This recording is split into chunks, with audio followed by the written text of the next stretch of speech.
Hoy leemos el Evangelio según San Mateo, capítulo 28, versículos del 16 al 20.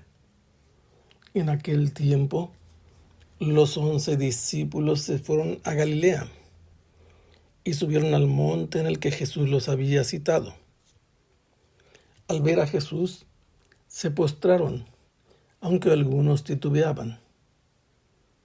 Entonces, Jesús se acercó a ellos y les dijo: Me ha sido dado todo poder en el cielo y en la tierra. Vayan pues y hagan discípulos a todos los pueblos, bautizándolos en el nombre del Padre, y del Hijo, y del Espíritu Santo, y enseñándoles a cumplir todo cuanto yo les he mandado.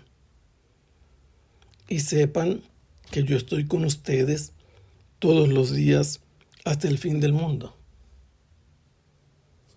Este evangelio nos presenta a los discípulos en un lugar llamado Galilea, que puede ser un monte que se encuentra hacia el oeste del Monte de los Olivos, o puede ser la región de Galilea que está al norte de Israel.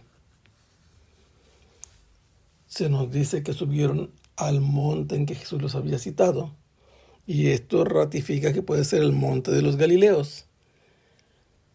Los personajes que aquí participan son 11 de los discípulos y Jesús como maestro. Y este tiempo fue después de la resurrección de Jesús. El tema es el envío de Jesús a sus discípulos a todo el mundo. Estos 11 discípulos son aquellos que originalmente eran llamados los 12. La lista empieza con Simón Pedro y concluye con el 12avo, que es Judas, el Iscariote, que traicionó a Jesús. Pero la última vez que se había hablado de Judas, se nos ha contado que había ido a traicionarlo, que lo había vendido, que después se había dado cuenta de su grave error y había ido a devolver las monedas a los sumos sacerdotes, y finalmente se había suicidado. Y el dinero los sumos sacerdotes lo ocuparon para comprar un campo llamado campo de sangre. Que ahora se nos habla aquí de 11 discípulos significa que ya no están los 12, pero siguen siendo los discípulos llamados por Jesús, y aquí les va a dar una nueva enseñanza. Fueron a Galilea, podemos pensar en el monte que está cerca del Monte de los Olivos, llamado Mons Galilei, o puede ser en Galilea, en el norte, al lado del lago de Galilea. Ellos sí saben en qué lugar estaban citados por Jesús. Es un monte. En la vida de Jesús se habla varias veces de montes. Cuando fue tentado por el diablo, cuando habló de las bienaventuranzas como un nuevo Moisés. Otro monte es aquel donde hizo oración antes de multiplicar los panes. Después, en un monte, curó a muchos enfermos e hizo otra multiplicación de panes. Hay otro monte muy similar al de una de las tentaciones, donde Jesús se transfiguró. Y luego, el Monte de los Olivos, donde Jesús pasaba las noches y por donde pasó en camino sobre un asno. Finalmente, el Monte de los Olivos, donde está el Getsemaní. Y murió Jesús en el Monte Calvario o Gólgota. Lo más importante de todo es que hay un lugar preciso donde los discípulos están citados por Jesús y Él se les aparece resucitado. Cuando lo vieron, se postraron ante Él, como hicieron los magos cuando vinieron a visitarlo, como hizo también Magdalena y las otras mujeres al verlo, y lo adoraron.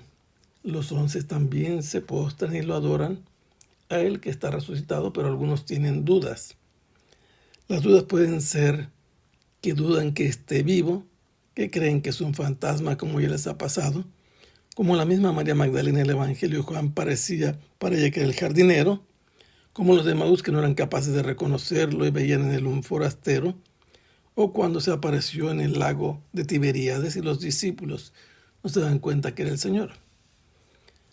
Pero Jesús se acerca a ellos y les habla diciéndole al grupo de los 11, me ha sido dado todo poder en el cielo y en la tierra. En las tentaciones el diablo le había dado poder, un poder que le había sido dado al diablo, y se le ofrecía con la gloria de los reinos de la tierra que le hizo venir instantáneamente, y Jesús no quiso, no se apartó de la voluntad del Padre.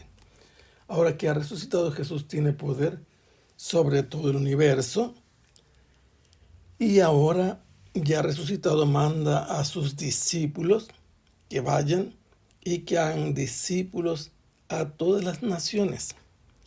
Antes los había mandado a las ovejas perdidas de la casa de Israel, a los israelitas en Palestina, y por eso había limitado su misión solo a su pueblo. Era una misión local, geográficamente reducida, y ahora se extiende su horizonte hasta el universo entero, se hace universal. Ellos van a ser discípulos, no quiere decir que ellos dejan de ser discípulos. Ellos van a hacer que la gente se haga discípulo de Jesús, que tengan a Jesús por maestro. Y la primera manera de hacerse discípulos, de haber creído en Jesús, es una respuesta que consiste en bautizarse. Así lo mandó Jesús. Y se van a bautizar en el nombre del Padre, y del Hijo, y del Espíritu Santo. En el nombre significa bajo la autoridad. Van a consagrarse al Padre, al Hijo y al Espíritu Santo.